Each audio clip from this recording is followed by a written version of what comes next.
আর মেদিনীপুরে বিজেপি প্রার্থী দিলীপ ঘোষ আগামী দু একদিনের মধ্যেই প্রার্থী তালিকা প্রকাশের সম্ভাবনা। তার আগেই দিলীপ ঘোষের নাম ঘিরে জল্পনা। মেদিনীপুর কেন্দ্রেই বিজেপি প্রার্থী হবেন দিলীপ ঘোষ। আমাদের সঙ্গে রয়েছেন আমাদের প্রতিনিধি সুজিত। সুজিতের থেকে জানতে চাইবো, সুজিত, আমরা তো দেখেছি সাম্প্রতিক অতীতে দিলীপ ঘোষ রাজ্য নেতৃত্ব বা সাংগঠনিক স্তরে সেই অর্থে খুব গুরুত্বপূর্ণ কোনো জায়গা পাননি, কিন্তু মেদিনীপুর মানে যেখানে তার সংগঠন সব থেকে শক্ত, যে জায়গায় তিনি এতদিন সাংসদ ছিলেন, সেই জায়গাতেই ফের তাকে টিকিট দেওয়া হচ্ছে। এই ব্যাপারটা কি তাহলে কনফার্ম হলো?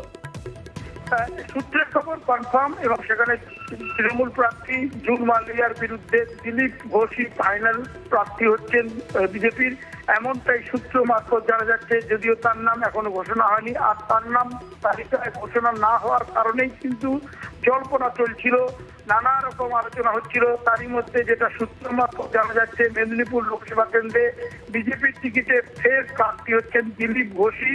সবকিছু ঠিকঠাক চললে আগামী দু একদিনের মধ্যেই প্রার্থী তালিকায় তার নাম প্রকাশ করে দেবে বিজেপি নেতৃত্ব। আসলে দু দফায় বিজেপির প্রার্থী তালিকা প্রকাশ হলেও এখনো পর্যন্ত দিলীপ ঘোষের নাম ঘোষণা করেনি গেরুয়া শিবির।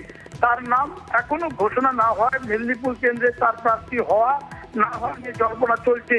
তারই মধ্যে সূত্র মারফত যে খবর সামনে আসছে তা হলো, তার নিজের যে পছন্দের কেন্দ্র মেদিনীপুর আসনেই দিলীপ ঘোষকে আসন্ন লোকসভা নির্বাচনে পদ্ম প্রতীকে প্রার্থী করতে চলেছে বিজেপি। সব মিলে জল্পনা যা চলছিল, নানা রকম নেগেটিভ পজিটিভ, তারই মধ্যে কিন্তু পরিষ্কার হয়ে যাচ্ছে সূত্র মারফত যেটা জানা যাচ্ছে, দিলীপ ঘোষকেই কিন্তু বা দিলীপ ঘোষের উপরই ভরসা রাখতে চাইছে মেদিনীপুর কেন্দ্রে বিজেপি।